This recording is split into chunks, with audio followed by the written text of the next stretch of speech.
Shalom Bapak Ibu Saudara yang dikasihi oleh Tuhan kita Yesus Kristus. Berjumpa kembali di dalam program seri pendalaman Alkitab. Bersama saya Billy Elia yang seperti biasa akan mengajak saudara untuk membaca dan merenungkan kebenaran firman Tuhan. Perikop demi perikop dimulai dari perjanjian baru. Dan di dalam seri pendalaman Alkitab kali ini kita memasuki perikop yang ke-98 yang kali ini terambil dari Injil Matius pasal yang ke-22 ayat 15 sampai dengan ayatnya yang ke-22. Nas firman Tuhan akan mengangkat judul tentang membayar pajak kepada Kaisar. Apabila Bapak Ibu Saudara sudah mempersiapkan Alkitabnya masing-masing, saya mau mengajak kita untuk membaca nas firman Tuhan ini bersama-sama. Sekali lagi Matius 22 ayat 15 sampai dengan ayat yang ke-22. Demikian firman Tuhan. Kemudian pergilah orang-orang Farisi, mereka berunding bagaimana mereka dapat menjerat Yesus dengan suatu pertanyaan. Mereka menyuruh murid-murid mereka bersama-sama dengan orang-orang Herodian bertanya kepadanya, "Guru, kami tahu engkau adalah seorang yang jujur dan dengan jujur mengajar jalan Allah, dan engkau tidak takut kepada siapapun juga sebab engkau tidak mencari muka. Katakanlah kepada kami pendapatmu, apakah diperbolehkan membayar pajak kepada Kaisar atau tidak?" Tetapi Yesus mengetahui kejahatan hati mereka. Lalu berkata, "Mengapa kamu mencobai aku, hai orang-orang munafik? Tunjukkanlah kepadaku mata uang untuk pajak itu." Mereka membawa suatu dinar kepadanya. Maka ia bertanya kepada mereka, "Gambar dan tulisan siapakah ini?" Jawab mereka, "Gambar dan tulisan Kaisar." Lalu kata Yesus kepada mereka, "Berikanlah kepada Kaisar apa yang wajib kamu berikan kepada Kaisar, dan kepada Allah apa yang wajib kamu berikan kepada Allah." Mendengar itu heranlah mereka dan meninggalkan Yesus lalu pergi. Amin untuk kebenaran firman Tuhan. Mari kita tundukkan kepala dan berdoa. Bapa Surgawi, Bapa di dalam nama Tuhan Yesus Kristus, terima kasih karena Kau memberikan kami kesempatan untuk bersaat teduh bersama-sama. Tuhan, kami mau merenungkan kebenaran firman-Mu di kesempatan kali ini. Kami mohon urapi hati dan pikiran kami, supaya kami tertuju kepada pemahaman dan pengertian yang sejati, yang sesuai dan seturut dengan kehendak-Mu. Di dalam dan demi nama Tuhan Yesus, kami siap merenungkan firman-Mu. Amin. Nah, saudaraku yang dikasih oleh Tuhan kita Yesus Kristus, sebenarnya nas firman Tuhan ini sudah pernah beberapa kali saya sampaikan di channel ini ya, di dalam beberapa konten Mutiara Hari Ini ya. Tapi tidak ada salahnya untuk kita kembali mengulang ya. Karena kitab suci juga mengajarkan kepada kita, renungkanlah kitab Taurat itu siang dan malam. Jadi bahkan kita disuruh untuk memperkatakannya. Bagi orang Yahudi, mengulang-ulang satu kebenaran atau satu firman Tuhan itu memang suatu hal yang wajib ya. Bahkan kalau boleh, kita bisa sampai menghafal. Walaupun mungkin sulit sekali ya. Paling tidak lah, kita bisa menjadi seorang yang bisa tahu, oh iya, ayat firman Tuhan ini saya pernah baca di sini. Oh iya, ayat firman Tuhan ini saya pernah baca di sini tepatnya. Makanya saya juga pribadi, kalau orang nanya, ini firmannya di mana? Kalimatnya seperti ini. Oh, saya tahu di sini. Karena apa? Karena saya suka untuk membaca dan mengulam, atau di dalam bahasa saudara kita sebelah, mengkhatamkan kitab suci ini dari Kejadian sampai Wahyu, saudara ya. Nah, Bapak Ibu Saudara yang dikasih oleh Tuhan kita Yesus Kristus, lagi-lagi di sini yang menjadi sorotan bagi kita semua adalah orang-orang Farisi, yang notabene adalah orang-orang terhormat ya, orang-orang kebanyakan adalah punya mazhab yang paling keras di dalam menerapkan ajaran-ajaran Taurat ya. Mereka adalah orang yang straight, mereka banyak kali tidak kompromi ya dengan ajaran-ajaran keras di dalam hukum Taurat ini. Orang-orang terhormat ini, saudara ya. Tetapi ada tetapinya di sini. Mereka membenci Yesus. Itu sesuatu hal yang kontradiksi ya. Yesus Sang Firman yang jadi manusia. Mereka mencintai kitab suci, mereka mencintai kitab Taurat Musa. Tapi ketika firman ini menjadi manusia, mereka tidak mengenalnya. Yang menjadi hal yang lucu ya. Mereka justru berusaha untuk menjegal Yesus. Mereka justru berusaha untuk mencari-cari kesalahan Yesus dengan cara apapun, bahkan dengan cara memfitnah. Bahkan saudara tentu tahu ya, pada puncaknya pun ketika Kristus mati dan dikuburkan, mereka bahkan menyuap para senturion, para pengawal-pengawal penjaga kuburan untuk membuat sebuah cerita palsu bahwa murid-muridlah yang mencuri tubuh atau mayat Kristus. Padahal para senturion ini gemeteran, prajurit-prajurit ini ketakutan karena melihat malaikat Tuhan ya yang menggulingkan kubur dari Yesus tadi. Nah, mari kita nggak usah fokus itu, kita akan kembali dulu. Kita akan fokus di sini. Mereka menyuruh murid-murid mereka, jadi murid-murid orang-orang Farisi ya, mereka berunding sebelumnya untuk menjerat Yesus dengan suatu pertanyaan. Jadi mereka adalah orang yang cerdik pandai ya, cerdas ya, cendekiawan, rohani sebenarnya. Dan mereka berusaha untuk menjegal Sang Firman. So, bayangkan ya, orang cerdas tetapi tidak takut Tuhan ya, dan hanya menerapkan ajaran-ajaran Taurat itu untuk tujuan-tujuan pribadi mereka. Suatu ketika mereka bertemu dengan Kristus dan mereka berusaha untuk menjatuhkan Kristus, itu hal yang bagi saya itu miris ya. Ya miris saudara ya, saudara cinta. Bayangkan saudara cinta Tuhan, saudara rajin beribadah, saudara rajin bergereja. Tapi tiba-tiba ketika bertemu dengan Yesus, saudara tidak mengenal dia, itu bagi saya itu miris saudara ya. Menyedihkan sekali ya.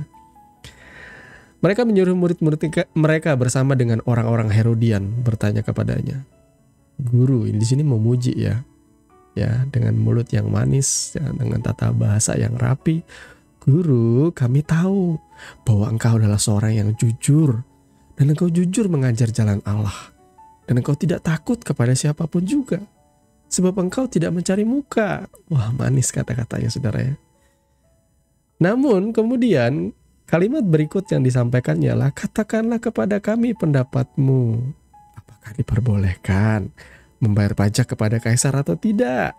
Nah, saudaraku, ini pertanyaan jebakan. Kita tidak akan paham dengan pertanyaan ini sampai kita melihat tanggapan dari Kristus ya di dalam ayat yang ke-18. Tetapi Yesus mengetahui kejahatan hati mereka itu, lalu berkata, "Mengapa kamu mencobai aku, hai orang-orang munafik?" Jadi di sini Yesus menggunakan kata mencobai. Mereka menguji Yesus. Ya. Karena sesungguhnya pertanyaan itu seperti buah simalakama. Kalau saudara salah menjawab, itu akan menjadi backfire gitu ya. Menjadi tembakan bunuh diri ya. Kalau salah menjawab dan jawabannya tidak tepat, itu akan bisa di-counter sama mereka. Ya, namanya juga orang cendekiawan yang tahu juga firman Tuhan. Masalahnya di sini mereka berhadapan dengan Sang Firman yang hidup, yakni Kristus. Mereka nggak bisa mengakali dia. Mereka mau menjebak Yesus karena apa? Ini jawabannya memang sulit saudaraku ya. Karena pada masa itu kan kekaisaran Roma yang menjajah, kekaisaran Romawi yang menjajah Israel ya. Jadi bangsa Israel itu di bawah kekuasaan dari kekaisaran Romawi ya. Dan yang berkuasa di situ adalah Raja Herodes Agung, saudara ya. Dan seperti yang saudara ketahui ya, di Israel di masa itu, khususnya di Yerusalem, begitu banyak orang-orang asing, termasuk ya tentara-tentara, prajurit-prajurit Romawi berkuasa menguasai tempat itu. Namanya juga negara jajahan. Nah, kemudian saudara ya, sebagai orang Israel yang sejati, yang murni, tentu pengharapan mereka ialah mereka berharap mereka boleh merdeka. Mereka boleh dimerdekakan dari tangan kekuasaan bangsa asing. Dalam hal ini adalah orang Romawi, saudara ya. Mereka mau lepas dari kekuasaan penjajahan kekaisaran Romawi. Jadi kalau Yesus menjawabnya salah, ya, mereka bisa mencari-cari kesalahan. Bolehkah gitu ya, membayar pajak kepada kaisar atau tidak? Kalau ia katakan boleh, dengan kata lain, dia dianggap tidak mendukung semangat kemerdekaan Israel, dalam tanda kutip ya. Kemerdekaan dari penjajahan Romawi pada masa itu. Israel memang sudah menjadi suatu bangsa sejak ribuan tahun yang lalu. Mereka disebut sebagai bangsa Israel karena mereka sendiri punya raja, pemimpinnya. Namun pada masa 2000 tahun yang lalu, bahkan lebih 2024 tahun yang lalu, saudara ya, Kekaisaran Romawi lah yang berkuasa dan menjajah Israel. Maka semangat mereka adalah semangat kemerdekaan. Kalau Yesus berkata boleh, itu akan menjadi jerat bagi Yesus. Mereka akan berpikir, Yesus ternyata mendukung ini ya, penjajahan ya. Ternyata dia tidak mendukung kita, semangat kita untuk merdeka. Ternyata dia tidak mendukung kedaulatan Israel kembali pulih di masa kejayaannya seperti di eranya Raja Daud dan Salomo. Jawaban itu akan jadi buruk ya, karena ada golongan dari orang Farisi yang garis keras disebut dengan golongan zelot ya. Mereka bahkan yang menginisiasi pemberontakan terhadap Kekaisaran Romawi. Saudara, tentu kalau mendengar jawaban yang salah, mereka mungkin akan menjadikan Yesus ini target ya. Perlu saudara ketahui ya. Saya mau berikan sebuah gambaran. Orang-orang ketika melihat Yesus, terkhusus yang percaya kepada dia, juga para murid, mereka berpikir bahwa Yesus datang untuk memulihkan kejayaan Yerusalem, kejayaan Israel pada masa. Mereka berpikir itulah tujuan kedatangan Sang Mesias itu, memulihkan kerajaan Israel. Mereka gagal melihat bahwa Kristus datang, Sang Allah yang menjadi manusia ini, sebenarnya punya tujuan yang jauh lebih besar daripada itu. Ya, kerajaan yang mau ia tegakkan tuh bukan di dunia ini, di bumi ini bukan. Kerajaannya sudah ada, ya, kekal selama-lamanya. Dan ia ingin mengajak sebanyak mungkin orang untuk datang ke dalam dan masuk ke dalam kerajaannya, kerajaan surga. Namun mereka salah melangkap. Mereka berpikir bahwa semuanya it's all about kerajaan Israel. Bahkan murid-muridnya pun salah paham. Tapi bukan itu. Tuhan ingin menyelamatkan kita, Tuhan ingin membebaskan kita, dan ini bukan soal eksklusivitas kerajaan atau bangsa lagi. Ini bicara soal anugerah Tuhan bagi setiap orang yang percaya. Nah, saudara, kalau seandainya Yesus menjawab, jangan membayar pajak, dia akan dilaporkan, ya, atau mungkin orang akan menyampaikan kepada orang-orang kerajaan gitu ya, Kekaisaran Romawi ya, Yesus menginisiasi atau menjadi pemicu lah, menjadi provokator untuk orang-orang tidak usah membayar pajak. Nah, itu juga berbahaya posisinya bagi Yesus, saudara ya, karena dengan demikian ia akan dianggap sebagai pemberontak. Dan kalau ia menjawab, jangan membayar pajak kepada kaisar, maka si orang-orang Farisi akan tersenyum-senyum manis, saudara, dan melaporkan hal ini supaya Yesus ditangkap dan dipenjarakan. Disinilah hikmat Tuhan bekerja dengan luar biasa. Dan Yesus tahu apa yang ada dalam hati mereka, makanya ia menyebut, hai orang-orang munafik. Dengan hikmatnya ia berkata, tunjukkanlah kepadaku mata uang untuk pajak itu. Lalu mereka membawa suatu dinar kepadanya. Dan di situ ada gambar siapa? Ada gambar dan tulisan kaisar. Lalu Yesus berkata satu hal yang sangat luar biasa, penuh dengan hikmat ya. Berikanlah kepada kaisar apa yang wajib kamu berikan kepada kaisar, dan kepada Allah apa yang wajib kamu berikan kepada Allah. Mendengar itu heranlah mereka dan meninggalkan Yesus lalu pergi. Mereka gak bisa jawab. Mereka gak bisa jawab lagi. Itu jawaban yang sangat perfect sekali. Saudara, berikanlah apa yang seharusnya saudara berikan. Katakanlah di dunia ini, haruskah kita bayar pajak? ya haruslah sebagai warga negara yang baik. Entah apakah pajak itu nantinya dikemplang, disikat, dihantam oleh para koruptor, itu urusan mereka. Tugas dan tanggung jawab kita ialah membayar pajak. Ya, saudaraku, mungkin ya saya juga adalah satu di antara banyak saudara juga yang kecewa ya dengan banyaknya pejabat-pejabat yang korupsi ya. Pajak-pajak yang sudah dikumpulkan dari rakyat marah buat mereka memperkaya diri. Tapi saudara juga tidak bisa menutup mata bahwa Tuhan juga turut bekerja.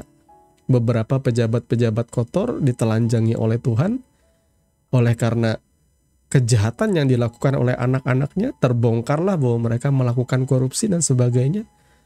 Saya berdoa, saya juga berharap kembalikanlah apa yang memang bagian dari yang wajib saudara kembalikan ke negara ini, entah itu pajak atau pembayaran apapun. Mungkin saudara lama gak bayar pajak motor atau kendaraan bermotor atau mobil.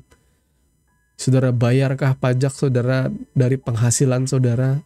Ya, itu ya kembali kepada saudara masing-masing. Saya juga sebagai warga negara yang baik ya, bagian saya adalah membayar pajak.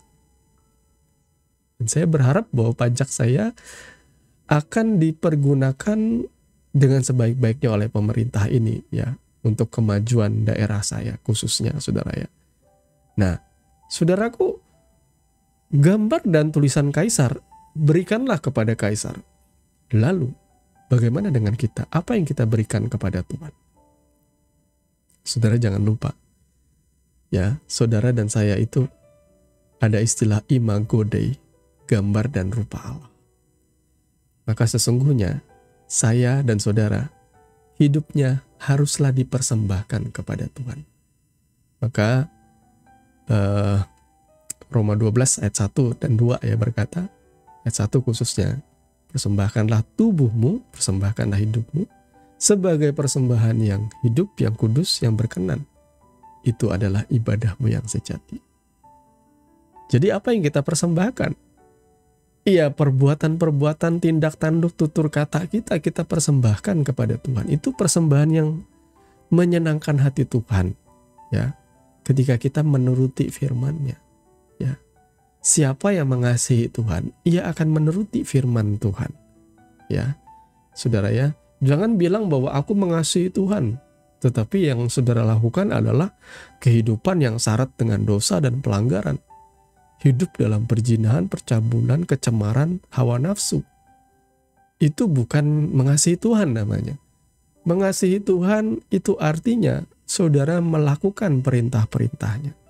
Perintah-perintahnya itu tidaklah berat ketika kita melakukannya dengan kasih cinta kita kepada Yesus. Bagaimana saya mengasihi Yesus? Saudara tidak akan pernah bisa mengasihi Yesus kalau saudara belum lahir baru dan dipenuhi oleh Roh Kudus. Saudara baru bisa mengasihi dengan benar karena Roh Kudus yang mengajarkan saudara dari dalam. Saya ini bukan orang yang mengasihi Tuhan sejak lahir. Saya lahir sebagai orang Kristen, tapi saya baru benar-benar bisa mengasihi Tuhan ketika saya berusia 17 tahun. Hari di mana saya bertobat dan lahir baru. Disitulah saya merasakan bahwa Yesus, Tuhan Allah kita itu real, nyata. Saya merasakan kehadirannya, walaupun mungkin akan ada orang yang berkata mungkin saja itu sugesti. Tetapi kehadiran Roh Kudus yang saya tahu, yang saya percayai, yang saya yakini, membuat saya sadar akan dosa-dosa saya dan saya menangisi dosa-dosa saya. Di situ saya tahu Tuhan itu ada, Tuhan itu berkuasa, Tuhan itu ya harusnya menjadi Tuhan dan Juru Selamat dalam hidup kita. Bapak Ibu Saudara yang dikasihi oleh Tuhan kita Yesus Kristus, lantas apakah yang akan menjadi pesan dari kebenaran firman Tuhan yang kita baca di sini ya? Apa yang menjadi tugas dan tanggung jawab saudara di dunia ini? Berikanlah kepada dunia ini. Dan apa yang menjadi tugas dan tanggung jawab saudara sebagai anak-anak Tuhan, sebagai murid-murid Kristus? Berikanlah itu kepada Tuhan. Ya, kiranya Tuhan memberkati kebenaran firman-Nya dan mari kita tundukkan kepala untuk berdoa. Bapa, di dalam nama Tuhan Yesus, terima kasih karena Engkau sudah berbicara dan menyatakan isi hati-Mu. Tuhan, tolong mampukan kami untuk boleh melakukan kebenaran firman-Mu dengan sungguh, dengan jujur di hadapan-Mu, Tuhan. Urapi hati dan pikiran kami, Tuhan. Tuntun kami hari demi hari untuk mengasihi Tuhan dan melakukan perintah-perintah-Mu dengan setia. Terpujilah nama-Mu kekal selama-lamanya, di dalam dan demi nama Tuhan Yesus kami berdoa. Amin. Bapak, Ibu, Saudara yang dikasihi oleh Tuhan kita Yesus Kristus, kita sudah sampai di penghujung program seri pendalaman Alkitab. Kami tidak bosan-bosannya mengucapkan terima kasih untuk kesetiaan saudara mengikuti channel ini dan mendukung kami di dalam doa. Kami bersyukur untuk melihat pertumbuhan rohani saudara yang luar biasa di dalam Tuhan. Kami berharap saudara tidak jemu-jemu bersaat teduh bersama-sama dengan kami melalui channel ini. Akhirnya saya Billy Elia pamit, sampai bertemu lagi di dalam seri pendalaman Alkitab yang berikutnya. Kiranya kasih karunia di dalam Tuhan kita Yesus Kristus menyertai saudara sekalian. Shalom.